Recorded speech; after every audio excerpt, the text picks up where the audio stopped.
Paano nga ba natin i-block ang ating mga friends sa Facebook na hindi nila nalalaman na na-block na pala natin sila?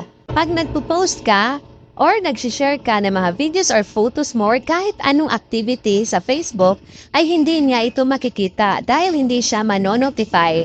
Kapag sinearch niya yung pangalan mo, guys, huwag kang matalala dahil friend pa rin ang makikita niya. Pero sa iyo, nakablock na pala siya at hindi na niya makikita lahat ng mga post mo. Pindutin ang Facebook application.